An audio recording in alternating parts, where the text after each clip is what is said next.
the smell of grass and leather. There were days when we'd play too. We'd cross the lines when the sun would shine and make our dreams come true. I had a glove on my hand and a girl in the stands. She stole my heart like a hit and run. It seems the world was so much simpler back then. We was just out there for fun. I pray for someone to hold your hand, and baseball in the summer, someone to walk with you when this world grows cold. Baseball in the summer, baseball in the summer.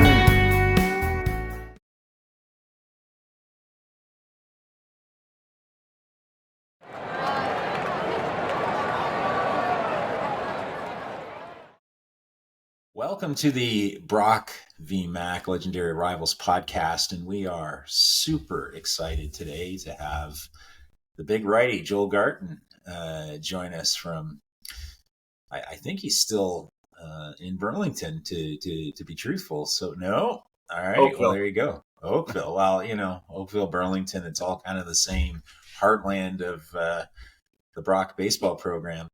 Joel, welcome.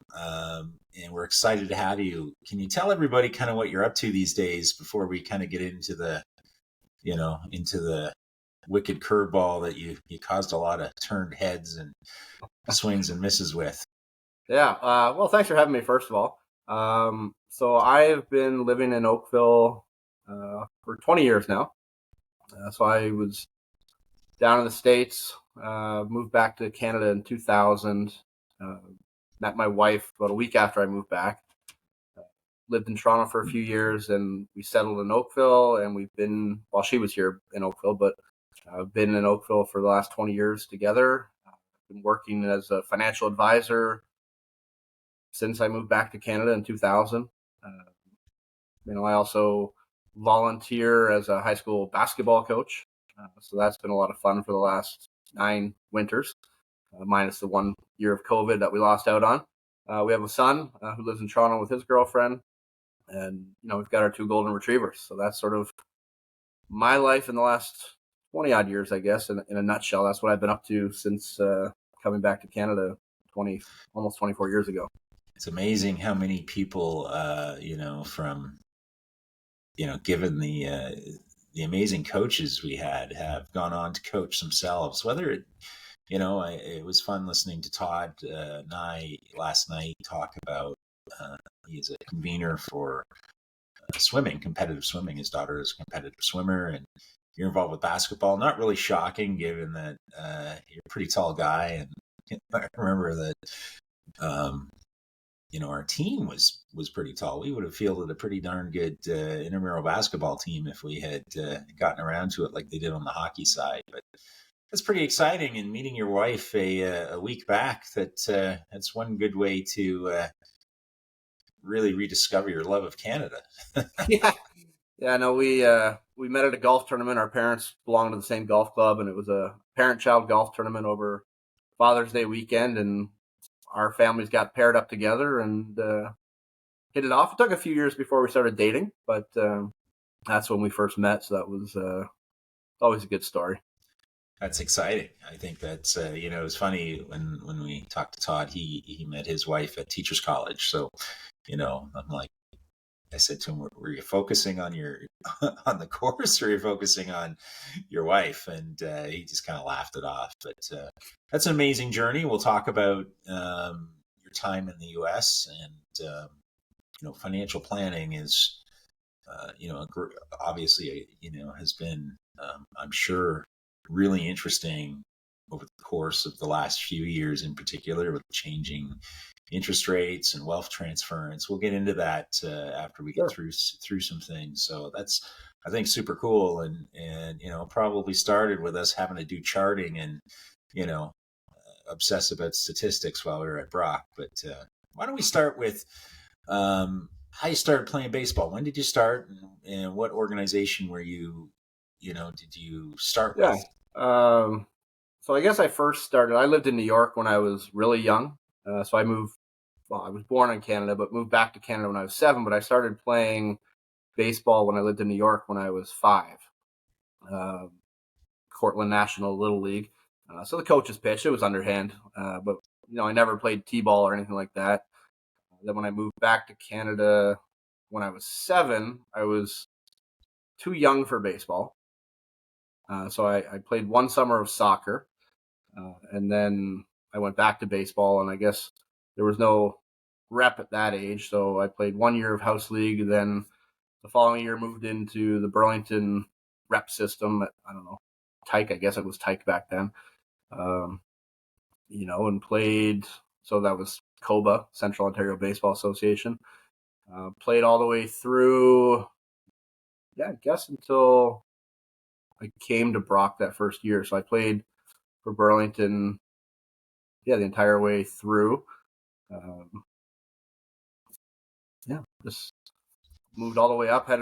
Obviously one of our teammates at Brock, Marcus Soyen, was one of my teammates from the time we were 9 or 10.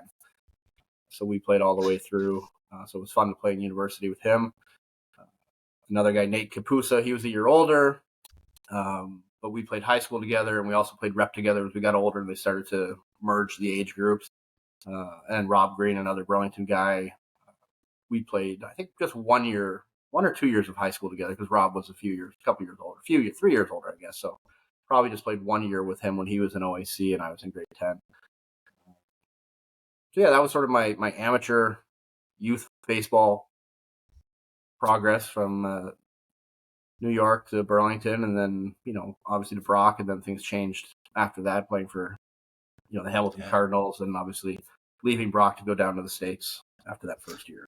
So Joel, were you always a pitcher? Like you're big imposing guy, but did they have you playing other positions, or were you always? I started out as a shortstop, and then I think my dad realized, he was our coach at the Burlington rep team, and I think after a couple of years he realized that our third baseman, who ended up playing for Team Canada and Baseball Canada Player of the Year, realized that he was probably a better athlete than me, so he should play shortstop and I should play third base. So that switch happened probably around the time of 11 or 12. Played first base. As we got older, played a little second base in high school, played right field. In high school, I played more different positions, basically because we had 5 or 6 guys that would pitch. So whoever was pitching, somebody had to fill that position spot. So we played a lot of different positions. But I would say primarily the corner, infield positions, and obviously pitching. So did you prefer swinging a bat, or were you did you like both equally, or was there something about pitching that you when I was younger, I liked both. I hit cleanup for a long time, and then guys physically caught up, and I started to drop down the order to 5th or 6th. And as we got older into even in high school I didn't mind hitting, but in university I wanted no part of it. I enjoyed the DH rule. Guys were throwing harder than I was comfortable being in the box with, but I definitely preferred pitching. I like being in control, be able to put my input on the game consistently, with the ball in my hand. So that was definitely my preference, to be pitching in those big moments, and having, like I said, having a little bit of control of what's going on. It's funny to think of. I'm sure you've got a few Kasoyan stories before he came to Brock. It's funny, but so what drove your decision to come to Brock? Were you recruited in? It's funny. I was thinking about that yesterday, because I saw your interview with Ted, and you asked him that, and I was like, what did drive my decision? Because I knew you were going to ask this question. I'd been offered a scholarship to the States out of high school, down in South Carolina, and I had gone down on my recruiting visit, and the teammate who my dad had switched me with from shortstop to third, he was already down there, so I knew someone there. But I went down. I was just like, no, I'm not ready for this yet. I'm not, physically I was ready, but I just, I needed to grow up a little bit more. And so there were a few schools in Ontario I was looking at, and I honestly, Mike, I don't remember if it was baseball driven why I chose Brock or not. I mean, I knew the program existed. I'd been accepted, like I said, to a couple different schools, but I chose Brock, and I honestly don't remember if it was baseball driven or some other reason. But I was happy with the decision, that's for sure. Yeah, it's probably Isaac's. We all don't really want to admit it, but it was probably Isaac's, and a little bit of the environment. Brock was a great environment, and then it was a smaller campus, and you would see everybody all the time, and a real kind of sense of community. And Ted and I talked about that somewhat. Um, you know, I felt that there was always a warmth to going to school there. You would see your friends consistently. Okay, we'll restart at your choice to go to Brock. Okay. I think we've got enough there. Okay. Okay, so Joel, you come to Brock, and did you know that several of your Burlington teammates were at the school, or was that a surprise when you kind of came to training camp? No, well, it wasn't a surprise because I came to training camp every day with Nate. Okay. We drove in from Burlington together, so obviously I knew he was trying out for the team. I guess he was probably already on the team because he'd been there for a year, and I knew Rob was there as well. I guess was Brian Simmons already there? I'm not sure. Yeah, he might have already been there too.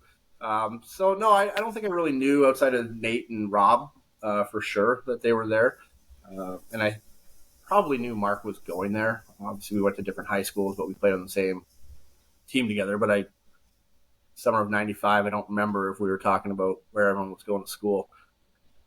But I do remember, coming into training camp, with Nate every day, driving in.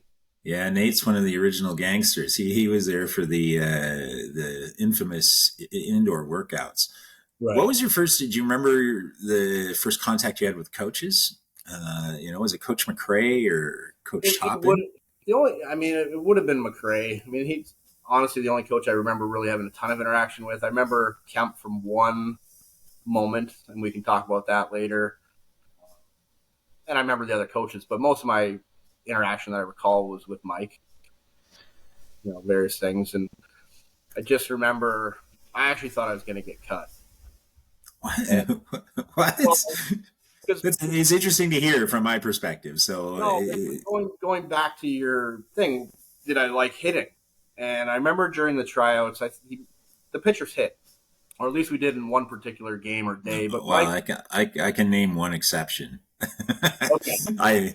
They just and it's funny you talk about the DH rule, but probably in my less than illustrious hitting career, I may have been 1 for 100. I'm not lying when I say that, Joel. And it was it was a hit to eliminate Eric Lindros's third-ranked Henry Street team. I stuck my bat out and drove it over the third baseman's head on a kind of like a Texas leaguer that landed on the line. So my only hit was ever a double, but I never, from that moment on, ever saw the inside of a batter's box. Okay. And even at Brock, I think Mike had seen enough of, I think I talked to him enough about, like, I'm either going to get hurt or I'm going to hurt somebody. Like, the backswing, I'll kill the catcher or whatever.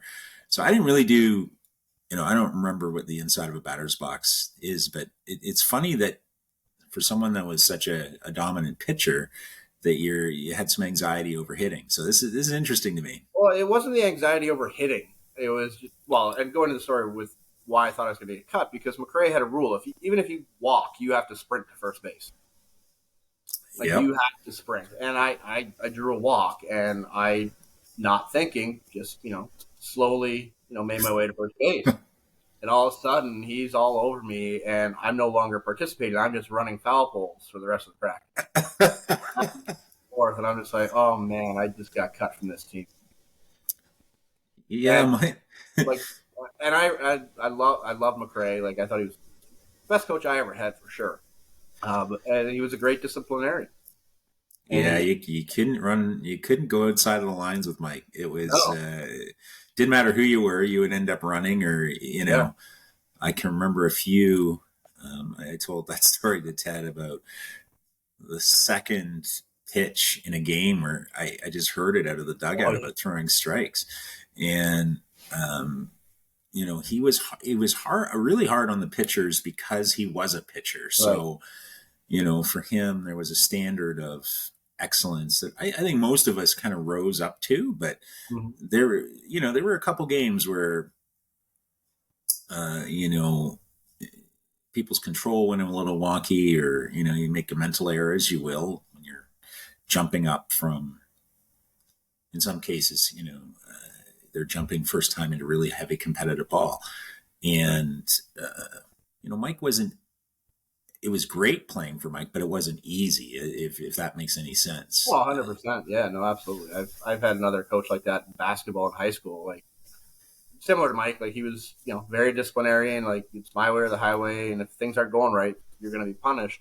Not, you're going to run suicides for a long time, and things of that nature. But it taught good lessons about discipline and always doing your best. And yeah, but I definitely got better playing for McRae and all the stuff they had the pitchers doing, which I'd never done before.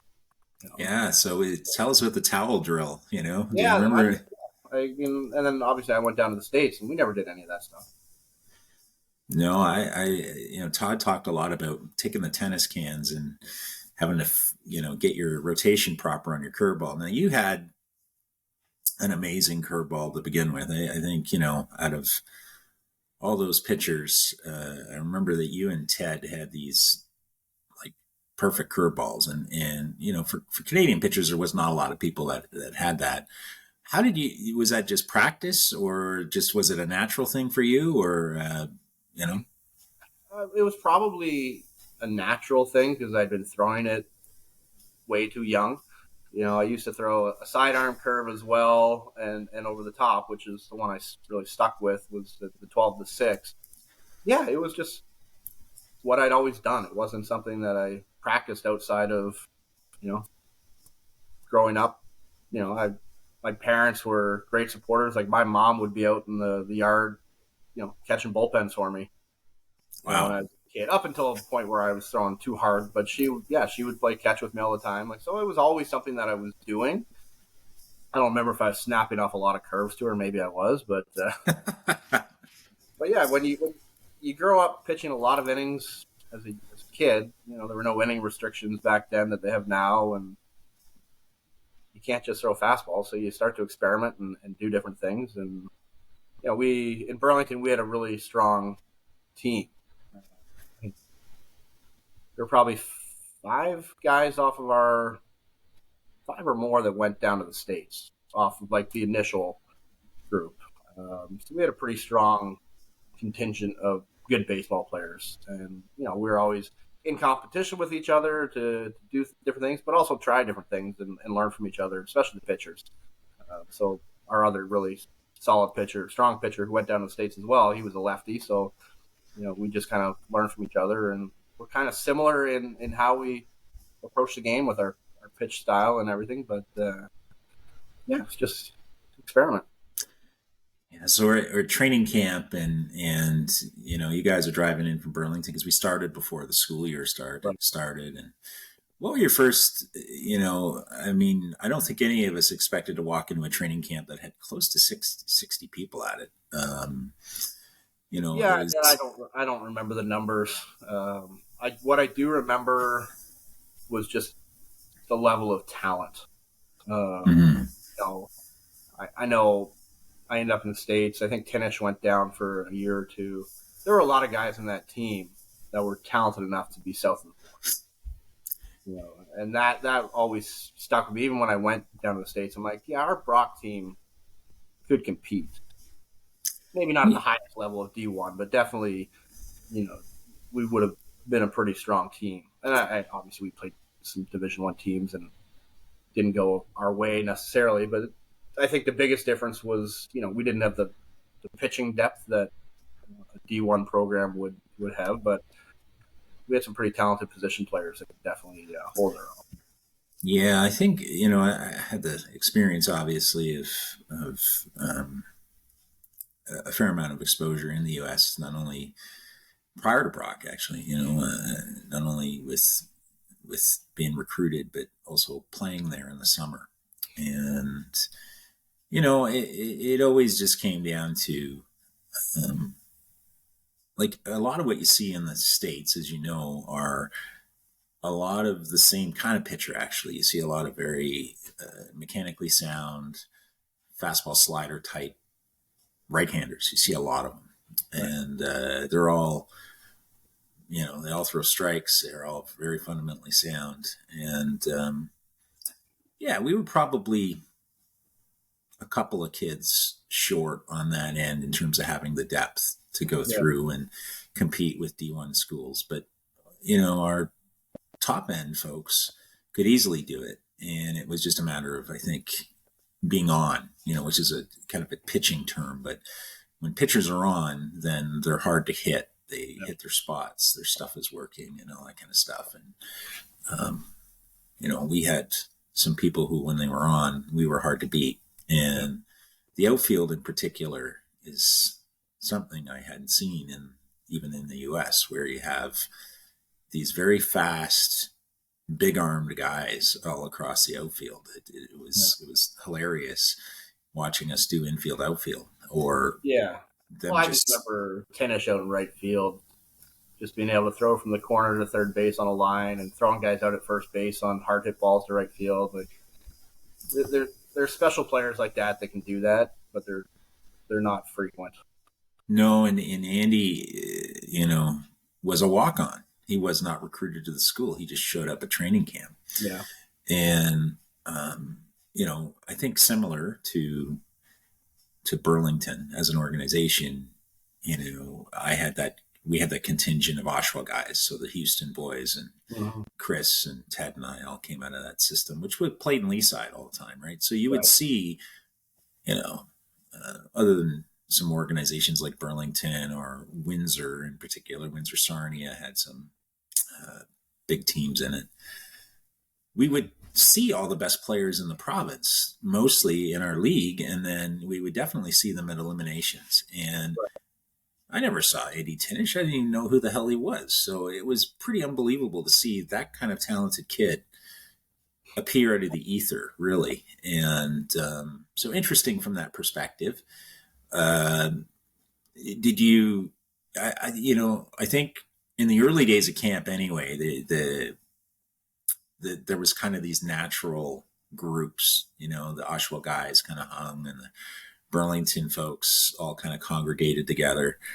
And, did it make you feel a little bit easier that there were so many Burlington guys on the team? And, because I think I think there were 6 or 7. Yeah. You sent me the roster the other day. I think it said 6 or 7. One name I didn't remember, but I thought about it a little bit more. I'm like, oh yeah, I do kind of remember that. But so I knew Nate, I knew Rob, obviously I knew Mark, I knew Brian, I knew Brad Tupper a little bit, not too much. We played against each other in high school. So I assume you're talking about Ryan Thompson, which it's that'll come up with Colin Tyler's scenario there, where we had a kind of an infamous cut drill practice that went on and on and on involving Ryan, and got on the squirrely side of Coach McRae. But Ryan is an unsung hero actually, because we didn't have particularly a shortstop until Steve Vatour showed up. Right. And Ryan was the guy that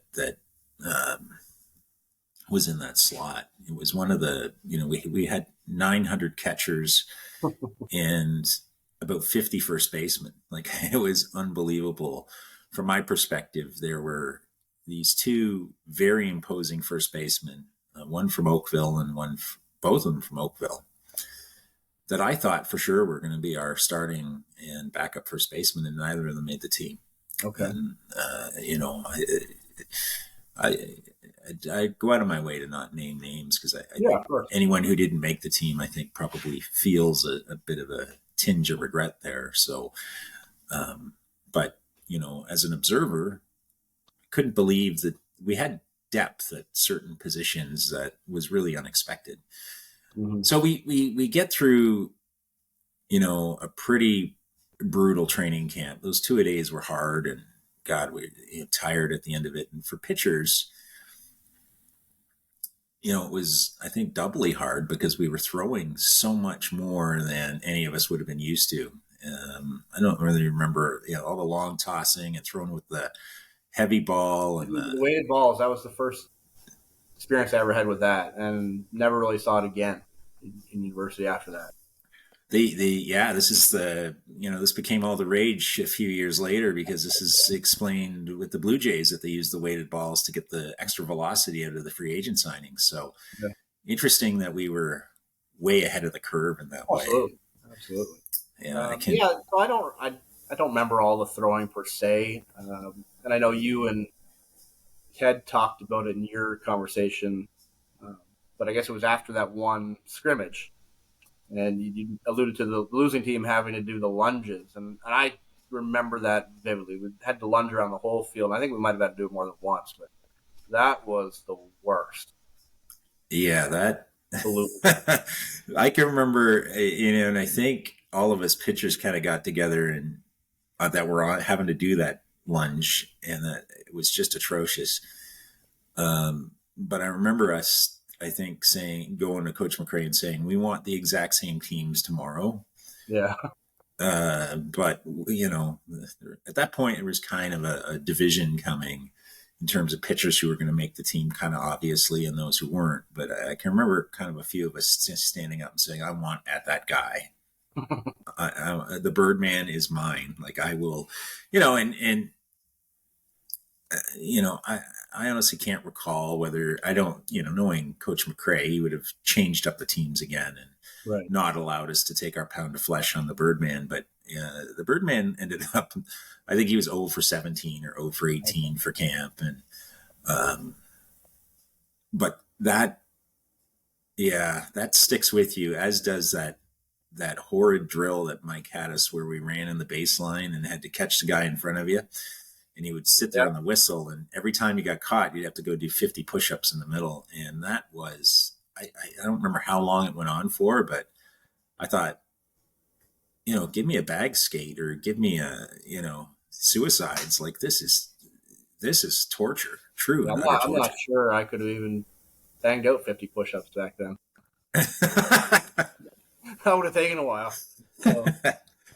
So we emerged from training camp, and I think all of us were probably a little taken aback at the depth of the talent, how good the team was. And we quickly started to kind of bond, I think, because, it was a lot to balance school and that amount of baseball. It was a ton of it.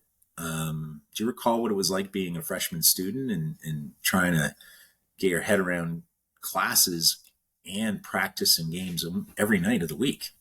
Yeah, I know we had morning practices, and I know we had afternoon practices, or maybe even night practices throughout the time.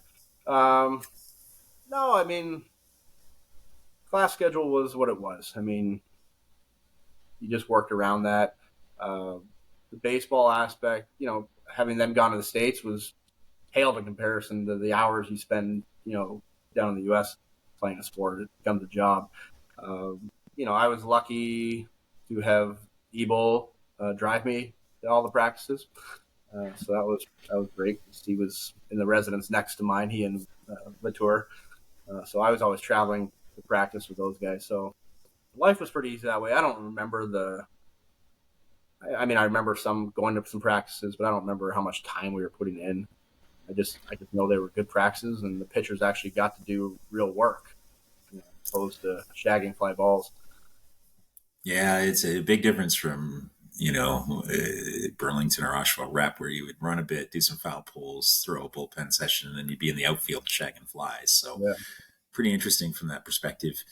We played a lot of, both Canadian and American games. Any of the road trips or games stand out to you from your own performance and from the team's ridiculous adventures? I don't remember if it was Canisius or Niagara. I think we lost both of them, but I remember it was a doubleheader. I know Evil pitched the first game, and we struggled. We got murdered. But I remember he got taken out after a while, and I was pitching the second game. And you had alluded to my curveball earlier, which was definitely my best pitch. And the first inning, I think I threw one for a strike. And after that, I could not throw a curveball for a strike rate. So these guys are just sitting on my fastball, which, I was not coming up with like 90, 95 or anywhere close to that. And my fastball was pretty straight. So these guys were just teeing off on me, left, right, and center. And then, we ended up losing 10-0 or something like that. But I just remember looking into the dugout at McRae, looking at the bullpen, and seeing no movement. And I'm thinking to myself, you're not going to get me out of here. You are going to make me suffer through this entire game. And that's exactly what happened. I pitched the whole game. And, like I said, it did not go well. And this goes to my Darryl Kemp memory. After the game, he told me, he's like, if you don't learn a third pitch, you're going to have nights like this. Because I didn't have a changeup at that point in time. Yeah. And so if your best pitch isn't working and you're stuck with a relatively straight fastball, good teams are going to beat up on you. And that's what happened. So that was a humbling moment, just being left out there. And it was a good lesson, I guess, from McRae to make me fight through it and go for the whole game. And I don't know if it was that doubleheader or if it was against the other team, but I remember he was so mad with how he played. So I'm thinking it was probably this game. And after the game, we had all our fans or parents there and the other team's still there, and we're out in the outfield running sprints. And he just you sprint and you jog back, and when you get back to the line, you go again. There was no whistle. It was just you're constantly going. And we're just we just played a doubleheader and we're running sprints. And I think the other team was like, what on earth is happening over there? So that's one thing I do remember. It's not a bad memory. It sounds like a bad memory, but it's just something that stuck with me. And I just thought it, in hindsight, it's kind of funny. But and then we were playing, maybe it was a tournament in the U.S., maybe it was just a game. But I was pitching against Erie Community College, which I believe was Mike's alma mater. Mm-hmm. And it's where he was the pitching coach. That was Scott Juziak came from there too. So okay, so I was having my way with them, to put it mildly. I was striking out a lot of guys, and I remember coming in off the mound, and kind of meets me at the front of the dugout, and he says to me, he's like, strikeouts are fascist. Let them hit the ball. And I'm like, what? Well, because I guess somewhat embarrassing his old school, and no one else was really getting involved. And I don't remember if I said anything. I probably said something sarcastic, but I can't say for certain. But that always stuck with me, and I tell that story to people now, and they just laugh, and it's just funny. I think it's a good T-shirt that we should wear to the reunion. Strikeouts are fascist. So those were two things I definitely remember from the season. You guys were talking about the St. Bonaventure trip, you and Ted, the other day.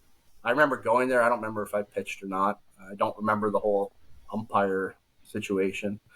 I remember the trip to Cooperstown. Yeah. That was the last time I was there. It's always nice to get there. And obviously, the Nationals are a good memory, but I'm sure we'll get to that. And I don't really remember the Canadian. I remember we had tough games against U of T. I remember Eagle pitched really well against those guys. I think probably every time we played them, I think he matched up with them and did a great job. I don't really. I kind of remember Mac and Guelph, but not really. And I think the Durham. I kind of forgotten about Durham. I think they were supposed to be the team. Is that correct? And I remember we went there and beat them. And I think we beat them every time we played them. Yeah. So I know that Sam Dempster, the coach at Durham, started high school baseball in the province of Ontario and is legendary Yankee scout, whole 9 yards. And a whole bunch of our old teammates were there. But for whatever reason, they just couldn't get out of first gear against us ever. I beat Durham 3 times that year, which was, Oh, okay. which was, but they just couldn't hit left. Another thing that's absolutely true about that Durham college team, like Chad Stone, who pitched there, and Jeff Pickle, they're a couple of the best players in the province, but everything they had was geared for facing right-handed pitchers, and they had nothing but right-handed pitchers on staff. So, Okay. A few of our players went bananas against them. Colin Tyler, a lot of the left-handed sticks just murdered Durham. Mhm. And they could never solve Jeff Hoover. Jeff Hoover is one of the more enigmatic players I've ever played with. Quiet guy, head down a lot, but really, really good. Hoover was an amazing player. Yeah, I played against him growing up, and we beat his Welland team in the provincials. Bantam, maybe. I knew him as an opponent for a long time. Yeah, I was happy he was not on an opposing team. I just thought, Jeff is he was just so quiet and unassuming, but he just murdered the ball all the time. And but Durham just couldn't hit our pitching particularly. And I don't know whether it was because we had scout. We knew most of their good players, but it was just coincidental. I think they struggled against us. They struggled against McMaster. They struggled against U of T, and everyone had a hard time with U of T because they had 2 lefties, Mike Loretto and Elliot Liu, who were guys I had pitched against forever, but they were both high-end lefties that had a lot of movement on the ball. So it's those kinds of pitchers are hard to score more than 3 or 4 runs against. You scratch it out. And Chris, had U of T's number too. I can recall they had a hard time with him, and we all had our moments in the sun there. But the team won a lot of games, and we did particularly well against. We struggled a bit with the D1 schools clearly, but anything that was a Division II school or a JUCO, we were just blowing their doors off a lot, and so that was pretty interesting. So that we get through, I think, a fairly successful season, and we get to nationals, and I think a couple things stand out for everybody about nationals. A, that it was referendum weekend in Quebec, but B, you remember how freaking cold it was? I do, and because I wasn't slated to pitch until the championship game, I guess I got a little bit of preferential treatment from a weather standpoint. Like Mike kept sending me back to the vans to stay warm, or I got to sleep in a little bit. I didn't need to be there for the the warm ups, and I would come a little bit later. But yeah, I remember when I pitched in the finals. I think I had at least 6 shirts on. It was so cold. Like there was snow. Like it was October 29th, I think, and it was snowing, and we were playing a baseball game. And we had to get out of the province before they shut the borders down if the vote went the other way. The referendum, I definitely remember that aspect of it. I remember that Laval team, their pitcher, I think he was in medical school. He was like this 20, 25, 26, 27-year-old guy pitching against a bunch of normal-age college kids. But that was always Laval's advantage, especially in football too, when they had their big run there. It was the one thing I do remember, going back to earlier when I said my fastball was very straight. That game, I guess the adrenaline was just flowing through me, and all of a sudden I probably had about 18 inches of movement side to side of my fastball. So I really didn't know where it was going a lot of the time. But I've never, again, had that kind of movement on a pitch. I know we lost in extra innings, and that was tough.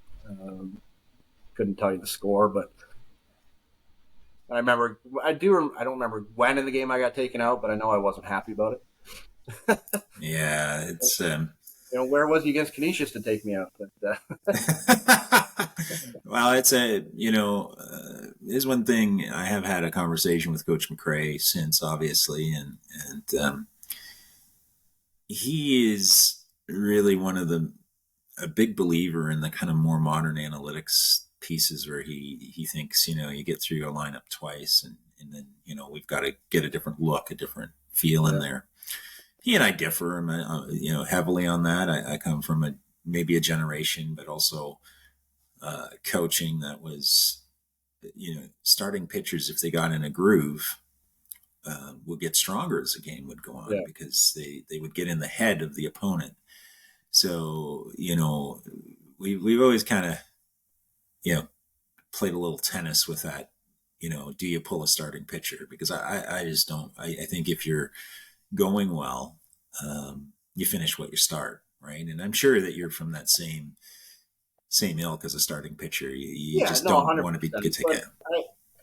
I mean, we weren't playing at the highest professional level. I mean, it's not like Derek Jeter's coming up the third time through, and I'm going through the Yankees lineup. It's Canadian college baseball or youth baseball, or it's not quite the same murderer's row that you would see at the professional level. And I think it depends on who the pitcher is and what kind of success they're having now. I don't think I was having my best game in the national final, so I probably deserve to be taken out. I just never liked being taken out of game. Which is a great quality, actually, in a pitcher, So we, and the result notwithstanding, I think we had a lot to be proud of, and really tight as a team. And so in the aftermath of that, Joel, I think your baseball career definitely goes in a unique direction. Yeah. Tell us a little bit about what happens after that first year Brock team. What happens to you? Well, what decisions do you make? So decisions I make change, because actually on the van ride back from Montreal, I had decided, and I won't name the guys who were with me in the back of the van, that I was done with baseball. Like I wasn't planning on going anywhere. I was like, okay, maybe I'll try to walk onto the basketball team. But I like my basketball.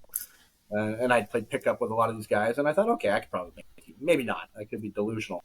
But I felt, okay, this is as far as I can go with baseball. We made it to the national championship. I think I'm done. And Mike, I think, got wind of that and came to my dorm room, chat with me about that. Or maybe it was after I made the decision that I was leaving. I forget. So I had alluded to my buddy earlier who played for Team Canada and was down at Winthrop University. He left after grade 12. I stayed through OAC, and I was offered the scholarship to go out of high school, but I chose not to, and I came to Brock. So I was talking with him one night on the phone, and we were just talking, and I was, you know what? After we got off the phone, I'm like, I think I want to go down there. So I actually sat in my dorm room. I sat up all night thinking. I was holding my bat in my hand, just thinking about it. I was like, yeah. So I called him back the next day, and I was like, Joe, I want to come down. He's like, all right, I'll talk to the coach. So he talked to the coach. Coach called me. I talked to my parents. And before Christmas, I had the scholarship back. And they wanted me to come in January. And I was like, no, because we had full year courses at Brock. I was like, no, I'm going to finish my year here. I'll come in August. So that's what ended up happening. So I finished my year at Brock. I did play intramural basketball with a bunch of the guys on the team. We lost in the finals. I confirmed that yesterday with one of our teammates, the basketball team. I thought we had a pretty good team. So I played with Tinish and Grucci and Bottomley. Were on that team. And probably some others that I just don't remember. But we had a pretty good intramural basketball team for a bunch of freshmen. So I left. I went down to Winthrop in South Carolina in 96. So I was at Brock for a year. Going back to what you talked about with training camp, having some familiar faces. So I knew, obviously, my buddy who was down there. We've been teammates since we were 9 or 10.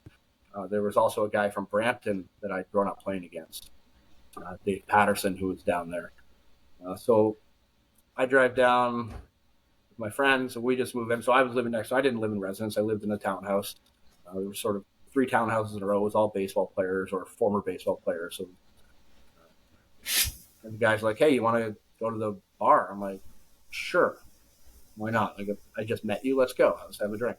So I go, and I don't know these guys. So I'm sitting at the bar, and at the corner of the bar, the kid from Brampton sits down. He's like, Garton, what are you doing here? I'm like, I go here now. So it's kind of nice to have those familiar faces. And we ended up having, at the peak, 10 Canadians on the team. Yeah. And so my first year there, preseason, we were top 25 in the country, D1. And, my first experience with Division I baseball, we traveled down to the University of Florida, who was the number one team in the country, and we were playing at the end of January. The season started that early. And they had 3,000 fans there on Friday night. And we had a bench cleared. No brawl broke out, but the bench was cleared. And I'm thinking to myself, we are going to die.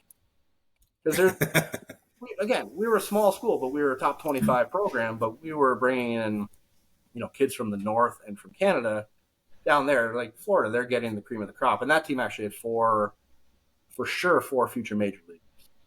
So Brad Wilkerson, Josh Fogg, David Eckstein, who was World Series MVP, and Mark Ellis. Like, that team was just loaded. And we probably should have taken 2 out of 3 from them, but we did not. So I actually got to pitch in the second game. I was a relief pitcher down there. It was either long relief, depending on who we were playing, or the 7th inning guy, which was a lot of fun. So the experience down there was awesome. My first year, so we, I mostly pitched against the big programs, the SEC and the ACC schools, especially in long relief. We got in trouble. Was it an adjustment going from being a starting pitcher to a relief pitcher? Oh, 100%, because you just never know when you're going to get in. That's a great question. It is a big difference. I definitely would have preferred to be a starter, but we had some pretty good starting pitchers. So I don't feel bad about it. I think I was second on the team in ERA my first year down there. My best game was probably against Georgia Tech. I came in the first inning. I think we were already down like 8-0 or 10-0, and I pitched 4 shutouts. Yeah. And at that point in time, I'm thinking to myself, why am I not starting over this guy? But I digress. And then a team like Alabama, so we went up to Tuscaloosa to play Alabama. And at that point, they were number one team in the country. And they're bringing guys off the bench hitting over 400. Yeah. It was just a different world. And we were competitive with them. We didn't obviously win. But I remember they brought in their backup closer, who was also their second baseman. And the scouting report, we had a scouting report. He throws mid-90s, no changeup. So the kid from Brampton, who was a really good hitter, Dave Patterson, who I'd mentioned, he goes up there first, left-handed hitter, so he's got a bit of advantage. The guy throws fastball, doesn't even see it. 95. And then he just throws 2 of the filthiest changeups he's ever seen. He walks back. He's like, nice scouting report. Yeah. It was just playing those schools and that level of, the top recruited talent. It was an eye opener. But I think when I knew I had no future in baseball beyond, university, was when we played Auburn, and Tim Hudson, obviously of Oakland A's and Atlanta Braves fame, was All-American center fielder, All-American pitcher. And we were top 25 program, and he threw 7 innings, shutout ball, 15 strikeouts. And then he went back to center field and, hit a couple home runs. It's like, okay, I have no future in this game. It's just, there are certain guys that just like, wow, very, very impressive. Yeah, I think we all, if you pitch at a high enough level, you come across that. Yeah. I haven't told this story in a long time, but there was, I don't remember his name now, but I saw him in Somerville. He was rehabbing, and he was playing AAA. He was leadoff hitter for the team we were playing, and anyone who knows me knows that I would start every game off with a fastball on the outside corner, to my left side, because my ball moved a lot. Mm-hmm. It was probably, it was got a lot of movement on the ball, and he hit a 2-bouncer back to the mound, and by the time I picked the ball up, he was already on first. He's still second, and he's still third, and came in on a sac fly, and I thought, what? How fast is that guy? And how can you get someone out that you can't even, like, they're standing on first when you pick up a ground ball back to the mound? That was like David Eckstein in Florida. A single was a triple. He was basically the Ricky Henderson of college baseball. He gets on first base, you might as well just put him on third. He was just so fast. Yeah, it's a horrible feeling as a pitcher, right? Because you can't do anything about it. Yeah. We're not designed to throw you were much quicker to home than I was, but I'd either have to balk, which I do hideously, or I just couldn't stand it. There was no chance. I didn't have the mechanics or the kind of rapid delivery to home plate to really stop anyone who was a professional base runner. And Yeah. that it's the only time I ever recall kind of thinking, I just did a double take. You're kind of like, I don't think I have the tools to stop somebody like this. Right. And I don't know whether I thought that. I was stubborn enough not to think that as a pitcher. I mean, I thought I could get anyone out on my best day and their worst day maybe, but we all have that kind of, you wouldn't be out there if you didn't think you could get people out. But it is another thing to see, a part of the game like base running where you don't have the toolbox. You're just kind of like, so very interesting. It was, it sounded like great experiences, Joel. And yeah, that was the one thing. The road trips were a lot of fun. Getting on the road with the guys and going for weekends and again, visiting these big programs and seeing these bigger schools. Like, I'm probably one of the few people in the world that's gone to 2 universities that didn't have a football program. Yeah. Yeah. That's super unusual in the States, right? Like it's the local high school football teams would get 18,000 people for a game on Friday nights, and we'd get a few hundred for a baseball game. It's just different down in the South for sure. But yeah, so I mean, just going on the road, being with the guys, checking out the campuses, that was a lot of fun.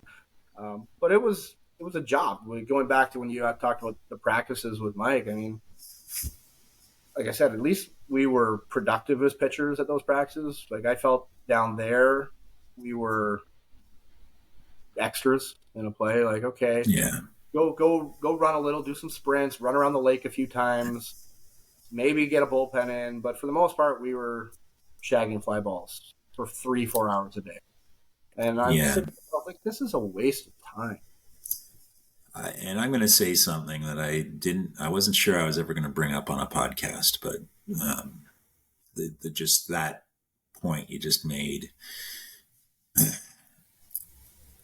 and I won't go into it any deeper, but it is a bit of a U.S. mentality to see pitchers as these weird specialty performers who are independent of the team, and it's something that I take great offense to because, the best teams I've been on, the pitchers are seen as leaders on the team a lot of times. And I think at Brock in particular, there were some really mature, strong people in that pitching staff because that's where most of the second, third, fourth year guys were. I think Rob Green was in his... He would have been fourth year. Fourth year. I was in my third. Ted was in his second year. Ebel was in his second year. Like, it was, there's a maturity level that comes with that, especially at that age where 1 year's difference makes a big scenario. And we had, I just would always take immense offense to people who thought that pitchers aren't really part of the baseball team. The reality is that they set the tone. If you've got you get a bad start, the whole team is going to be behind the 8 ball. Yeah. But if a pitcher's out there humming, that's kind of leading the way up the hill. So I've never really viewed, I don't like hearing that about your practices because I think that pitchers could offer a lot to hitters by talking to them about pitch sequencing in particular and what pitch is generally going to come after, another one. And and so going back to that, like our coach, he was a pitching coach at Mississippi State before he took over at Winthrop. But he called all the pitches, which drove myself and probably a lot of the pitchers crazy. I remember pitching at Georgia Tech. Bases are loaded, and there are 3 hitters up, and he's an All-American. And I get to a full count, and he calls a curveball, which, again, was my best pitch. The guy laid off it. I'm like, okay, well, great. I just walked in and, a run for someone else. Next guy up, their cleanup hitter, also All-American, get to a full count. Sticks with the curveball. I'm like, man, can I just throw a fastball one time, please? And, I do get him to strike out, but it's just like, holy jeez, enough. Yeah, I don't think that's a good policy. Like, because pitchers have to get into rhythm with their catcher generally, and I like it when the catcher calls the game, and you have the ability to shake them off on occasion because you kind of know what's working and what's not, or what you're comfortable with at a certain point in time. Yeah. Like you, I didn't have a change. Like I think in my entire career, I probably thrown 20 changeups, 2 of which got hit out of the park, and because I just never had the touch on the pitch, right? Like it's a touch pitch. It's kind of a weird feeling pitch. If you throw a lot of fastball, 2-seam fastballs like I did, I would just move the ball back in my hand and it would take some off. But they always wanted me to have one that was slower than that. And so people would try to teach you, a circle grip or, some form, and I could never get it down. Did you pick up a changeup when you were in the States, or was it just never really part of the repertoire? It was not a consistent part of the repertoire. Some days I could throw it and it was amazing, and other days it was, why am I even attempting this? So it was, I think I picked it up more the summer after my first year there. So the team didn't do as well as we preseason expectations. A couple of our top 2 pitchers were both hurt, and some of our senior position players didn't perform up to their normal level of performance. So we fizzled down the stretch. But then I came back in the summer and I played for the Hamilton Cardinals in the intercounty game, which was, again, I came in, they didn't know who I was. I don't know if Mike might have actually helped me get into that team, to be honest with you. The year before, I played on the junior team, but this was the senior team. So the coaches didn't know who I was. So they were like, okay, well, we'll have you come in as a relief pitcher. Really? I'm the best pitcher you've got. It's amazing how that happens in the intercounty sometimes. So for the first few games, I just pitched relief, and I didn't give up any runs or anything. They're like, oh, okay, we'll give you a start. Ooh, okay, great. And I think I had a streak of close to 30 innings to start my intercounty career without giving up a run. I was just having a pretty good go at the league. My arm was strong and fresh coming off the season. And as the season progressed, things started to wane a little bit. And then I ended up playing for Team Ontario that summer. Again, summer games, we won the Nationals, which was a lot of fun. That team was just stacked. I think everybody on that team was down in the States except for one, and he could have been. He just chose not to. So that was an interesting experience, and I was a relief pitcher on that team. I almost started the semifinals because my roommate at Winthrop was also on Team Ontario with me, and he was MIA before the start of the game. The coach was like, "Where is he?" He's like, "Your room." I'm like, "I don't know. He was on the bus, but I guess he had tripped coming off the bus and hurt himself." But he ended up getting there in time for the game and went out and threw a no-hitter. So I'm like, "Oh, it's a good thing I didn't pitch that game." But I remember You should trip more often, eh, Joel? Yeah, no kidding. I'm like, wow, you should fall off the bus more frequently, Dave. But that summer, my head coach down at Winthrop called me, and he's like, "What do you know about Mike McRae?" I'm like, "He's the best coach I've ever had." I'm saying this to my current head coach.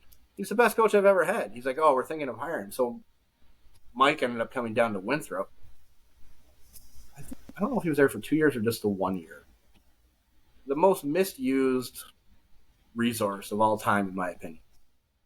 Wow, you're going to have to now explain this because that's quite a statement, right? I mean, we didn't really have anyone working with the pitchers. There was no real program. And I just go back to my year at Brock and thinking, this is the best I've ever been as a pitcher. The development. Why is he not our pitching coach? And I think he would probably say he was not used appropriately either, but I could be wrong. But he seemed to be working more with just the position players, but, doing groundskeeping and that kind of stuff. Like, this guy's too good. Yeah, that sounds like really junior for Mike's skill set, for sure. Well, exactly. And, I felt bad for him. And that's the second time he got number 21 over me.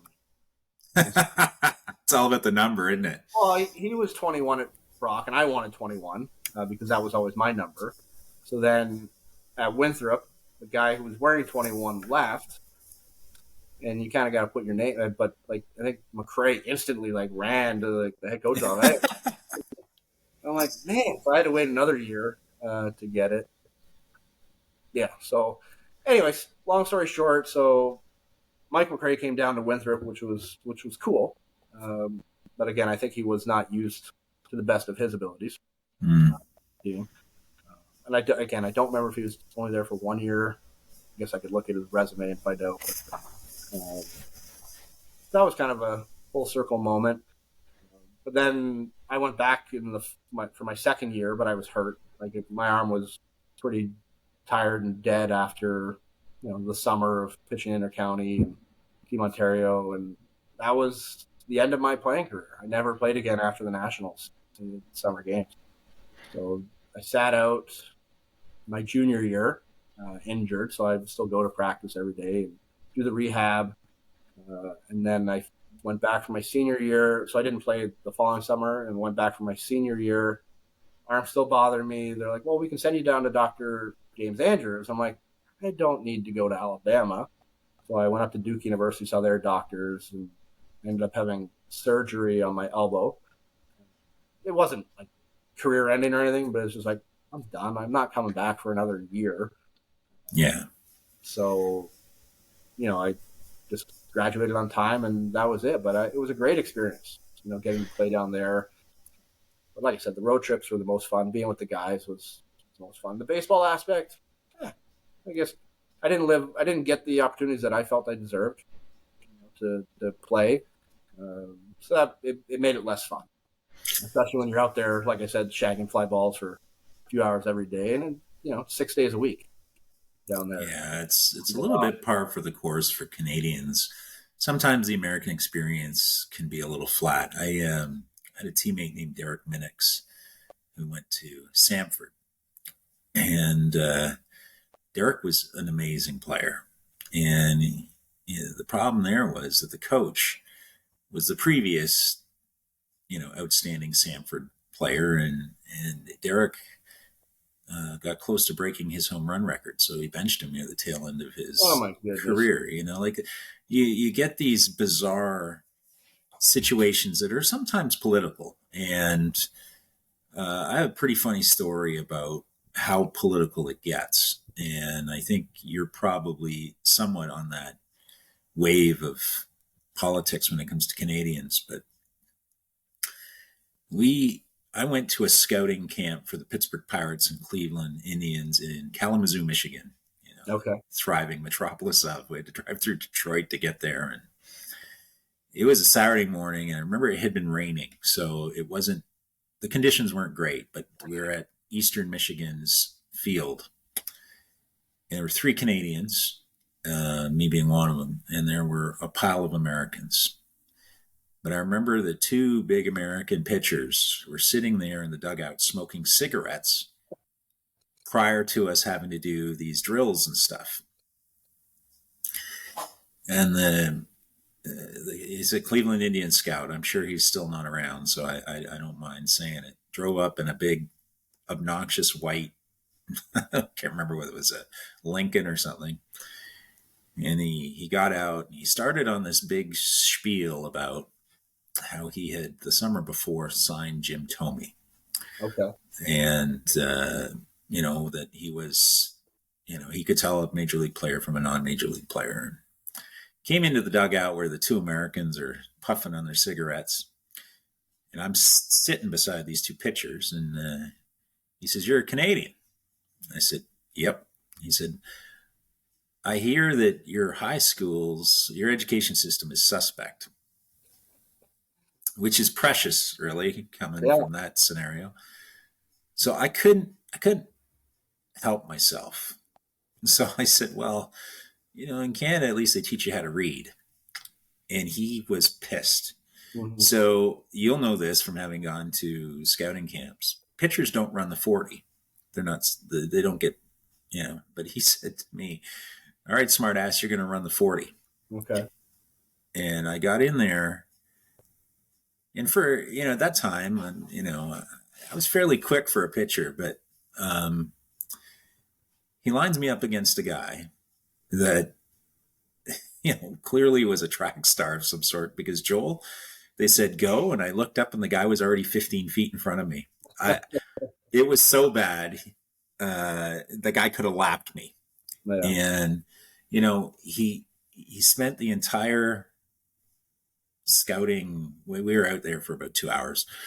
He spent all of it just trying to make the three Canadians look horrible by putting us into situations like pitchers running 40s, and all because I spouted off about the quality of the American. But, it's just, it is a little bit of a mentality that's hard to break with certain people, that they just looked down their nose at Canadians because they feel that we don't, it's not a case of lack of athletic ability, that's for sure. It's just fear of the unknown, I think. And, I just remember being so pissed off with those pitchers that were smoking cigarettes in the dugout and just clearly complacent. One was kind of out of shape, and thinking, maybe we don't have all of the mound time that you guys have, and maybe we need some adjustments mechanically. But our ceiling is way higher than this guy, who clearly is the best that he can be today. Right. But also a little bit lazy and a little bit take it for granted. And I don't know whether you came across that in the US, but I feel that it sounds like you got punished a little bit for being Canadian, as opposed to if you would have been born in Virginia. So, yeah, to answer that question, I never felt like I was punished for being Canadian. Again, we had 10 Canadians on the team, and 10 guys who were pretty integral to the program when I was there. So it wasn't that. I think it was more personality issue and a religious situation. I mean, being in the South, and our coach was very religious, and maybe I wasn't along that same path. And I like, Canadians. I guess we were branded a little bit as the partiers.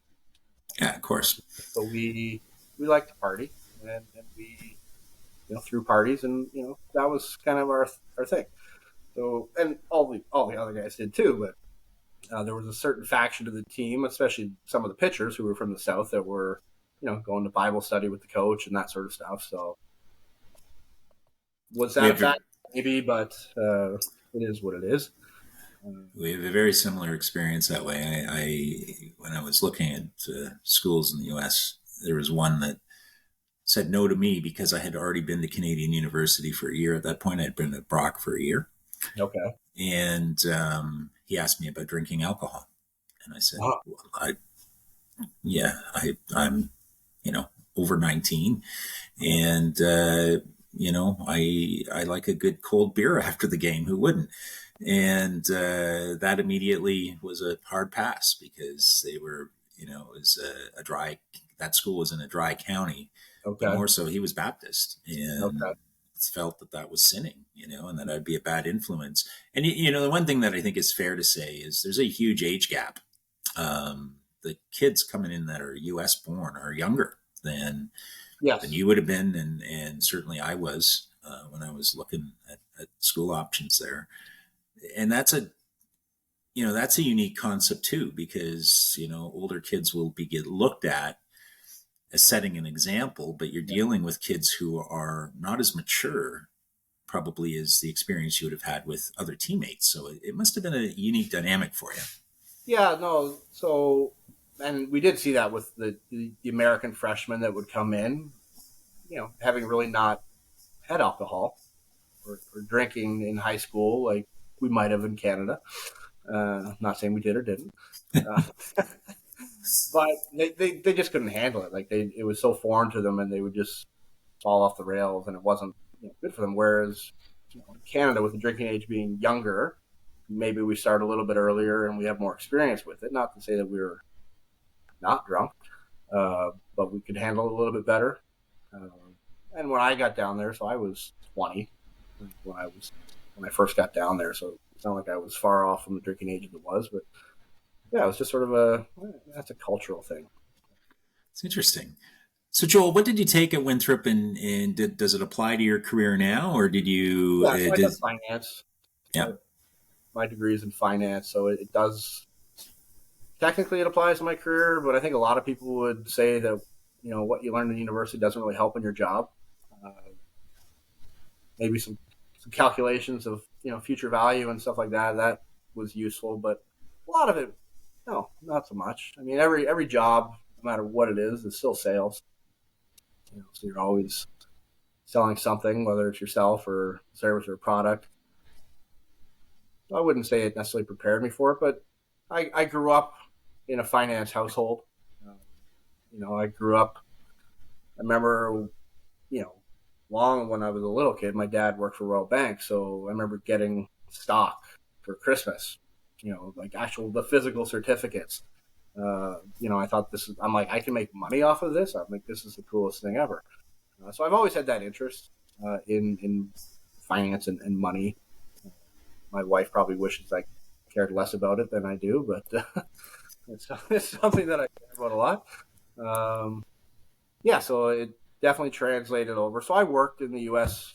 after I graduated. I had never intended on coming back to Canada. I absolutely loved it down there. So we were just outside of Charlotte, North Carolina. So I was graduated. I was working in Charlotte. Loved it. Loved the lifestyle. Loved the weather. Summers were too hot. And then I switched companies because the company I was working for wouldn't be able to get me a work visa to stay.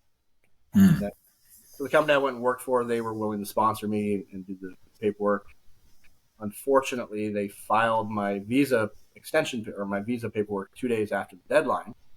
So there was a 6-month period where I wasn't going to be able to work.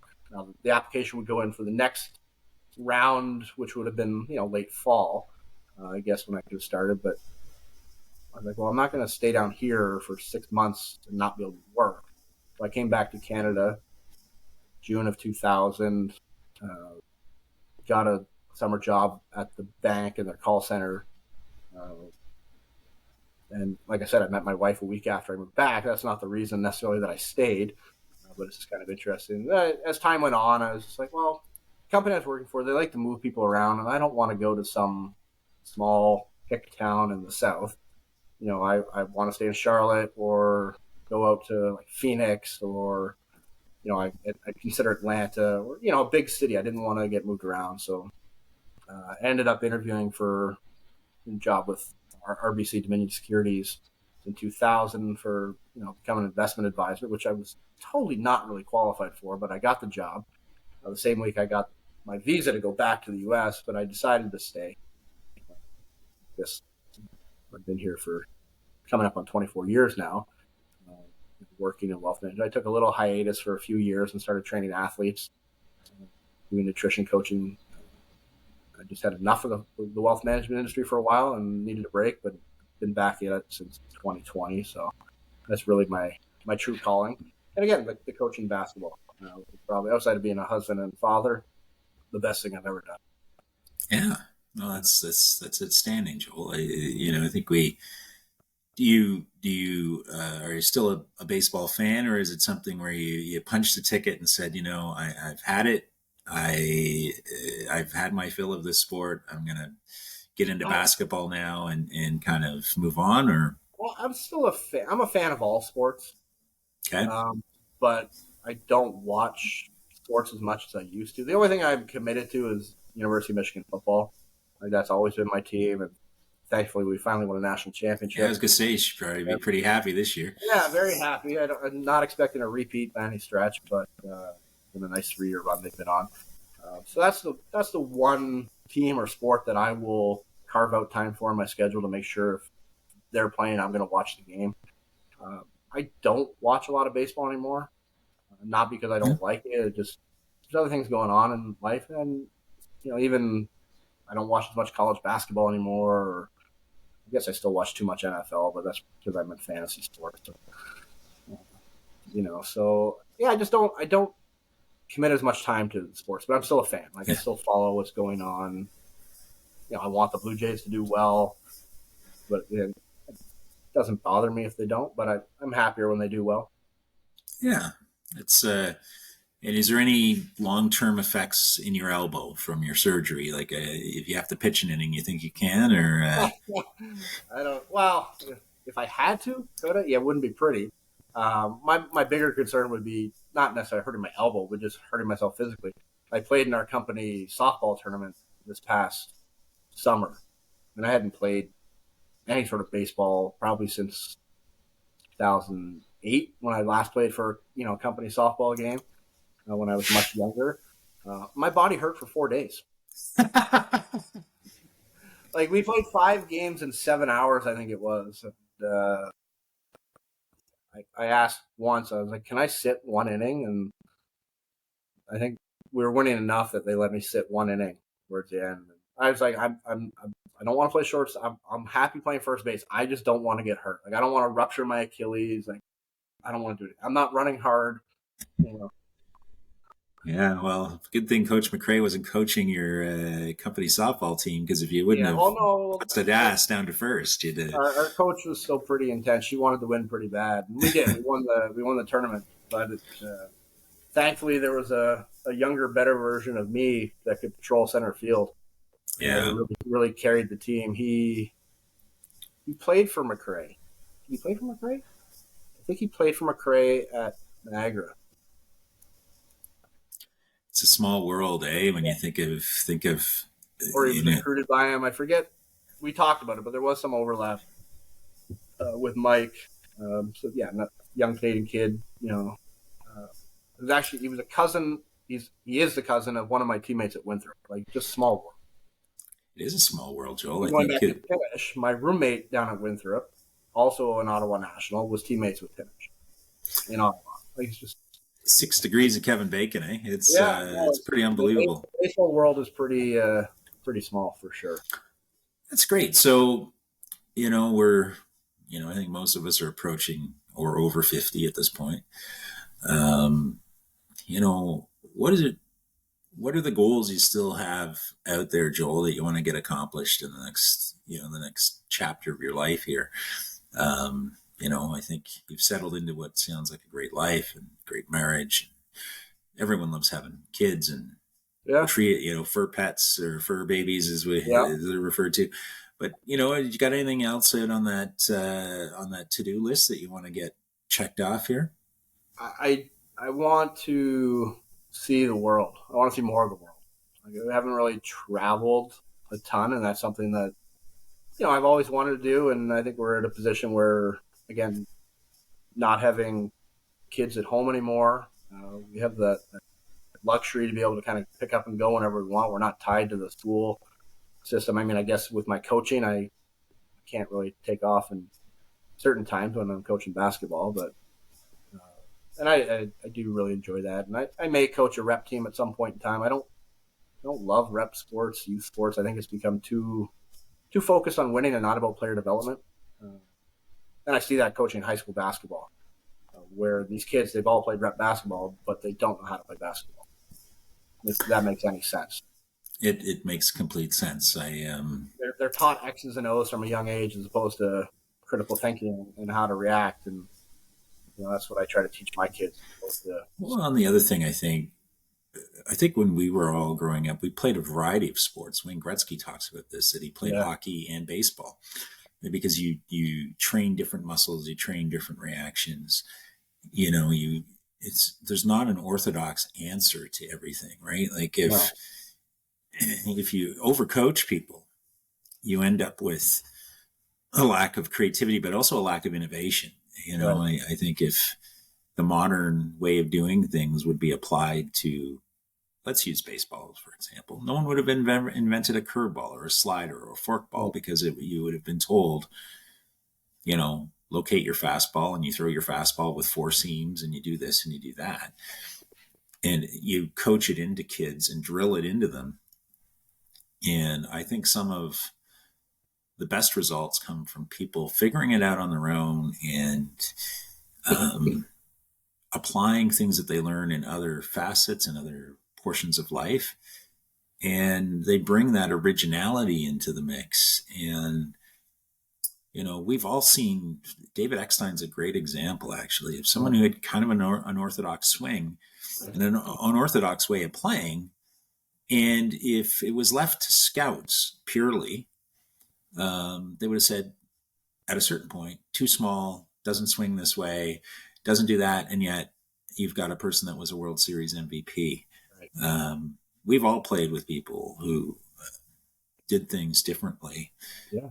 And you wouldn't change them for the world, right? I wouldn't change just to be aesthetically more pleasing or be more in line with traditional coaching. Sometimes that stuff works, but other times it doesn't. And the best coaches or the best experiences I've had have always been about mentality first. Yeah. Bring a successful mindset to the field, and a lot of things flow after that. So I feel that, it's really heartfelt hearing how you talk about Coach McRae instilling that kind of standard of excellence, because I think we all benefited from that for sure in life. Absolutely. And my son, he played football. He played football at Queens as well. But he had great youth football coaches in the same vein as McRae. Like, everything was very organized and disciplined. Like, their bags had to be lined up a certain way. And practice starts at 6, you're there ready to go at 5:45. And no kid was ever late. And they warmed up perfectly. Like, they were the best team in the province by far. And a lot of those kids went on to play, I guess it's not youth sports, but CIU football. And so they were blessed with talent, but also great coaches that taught them the game properly, but also taught them how to be good human beings and respectful. And all my best players over the 9 years have all been multi-sport athletes. None of the kids I've coached have gone on to play basketball. Most of them go on to play football in university or baseball or volleyball. They're just good athletes and good kids. It's interesting. It's spend time with them. And I tell them, like, the success of this team will be determined in 20 to 30 years. Wow, we're at the 30-year mark of a Brock team. And I think, I outside of Mark, who I run into maybe once a year at his restaurant, I haven't seen Rob in a few years, haven't seen Nate in a few years. I mean, I haven't seen anybody else. Well, I think you'll be pretty amazed at how success, or the bedrock of success that was laid 30 years ago, has translated into a lot of people's lives. It's been fascinating for me to have these conversations with people, and stay tuned. We'll have tons more of them, Joel. But I'm looking forward to it. I enjoyed the first 2 episodes, and it's just hearing what people are doing and being reminded of things that happened 29, 30 years ago that maybe I didn't remember, and then there's some things that I did remember that were stuck in my brain, like being told I was being a fascist. I had never heard that. That's hilarious. Now I'm the devilish part of me is like, I'm gonna get a T-shirt that says "Strikeouts are fascist" and wear it just for Mike. He probably wouldn't even remember. It's funny. Because I had the experience of being involved with the program before Mike was there, mm-hmm. and then the difference that he made when he came in. I didn't bring it up on the TED episode, but we had interviewed, 5 or 6 coaches, and we decided to, Mike was kind of a late suggestion from Wayne Briggs Jude, and so we met him in that pub that was in the bottom of the Penn Center. And I don't remember what the hell the name of it was, but it was a British pub in the Penn Center, and Mike at a certain point excused himself to go to the washroom, and Ted turned to me and said, "This is the guy." Yeah. And if there's one thing that I learned, in a life of learning, it was Ted, who was a psychology major at Brock. When he would say something like that, you better listen. Right. And, we both kind of knew he was the guy, but for Ted, this is really a Ted Gendron shining star moment. Mm-hmm. He just said, "This is the guy. We have to do what it takes to get him on board." Yeah, I think you guys made the right decision. Yeah, and because I know we made the right decision, because the two, the other coaches we had involved, two of them gracefully exited the program at that point, and Mike really took the wheel. But I think Coach McRae would be very proud of those boys who have turned into some pretty extraordinary men in life, and I think all of us are going to be genuinely surprised and happy, because it's something Todd, and when the Todd and I episode gets put up, Todd said something that I won't ever forget, which was, as a pitcher, he always felt that we were all pulling for each other on the mound, as opposed to, usually you're competitive with each other. Right. And, when I played in Oshawa, or I remember Team Ontario tryouts and the rest of it, where you as a pitcher, for sure, you were wanting to stand out on your own. And it wasn't a team mentality until the team was made. And, these things kind of went away at Brock, where, we were all pulling for each other because, we knew that was a team, that they weren't going to be ballooning in someone, once you made the team, you weren't really going to be cut. Yeah. And that's such a unique feeling, and of just camaraderie, of saying, I hope this guy goes out and does well, and avoids that moment where Mike would walk over and say, you could have done better. No one wanted to let him down, and I'm sure, that I think in your case, your one-to-one relationship was more with Mike than the other pitchers. Maybe Chris too, but mine was more with Tim Topping, because I think everybody knew that Mike and I would butt heads. Generally, I was like kind of an unhinged animal when I pitched. Not a thinker. Thinking's just not in it. It was just dominate and kill. So I needed a buffer between Mike, who would try to slow me down and make me think of things. Tim would come out and go, he would just kind of smile at me, and he either respond to that, or at that point just gave me more time to get settled. But the life lessons you learn from mentors like that, we all wanted to be like Mike, I think, a little bit, has obviously paid off in your life, Joel. So that's exciting for us. I've had three coaches throughout my life that would fall into that category of sort of the mentor and someone you strive to be. And it's weird, because they were all, like, Mike wasn't old when he was coaching us.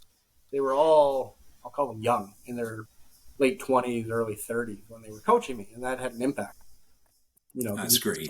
You could somewhat relate to them, as opposed to someone who's 30, 40 years older and telling you what to do. And, I feel like I still have that connection with the kids at high school, even though now I'm 30 years older than the kids I'm coaching. It's starting to change. But the most successful teams I've had have all been, going to your point, the teams where there's no individuality, there's no ego, there's no me first.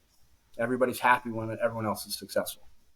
And that's the fun part of it. I've had some great athletes who were selfish on the court. We didn't necessarily have the best team environment. And as a coach, that's something you learn. And now that I've coached the senior team for the last 6 years, you sort of can weed out those kids after the junior level, because and build good teams of people that like each other. It's outstanding, and it's kind of a gift that keeps on giving, things that we learned 30 years ago. Joel Garton, thank you so much for your time today.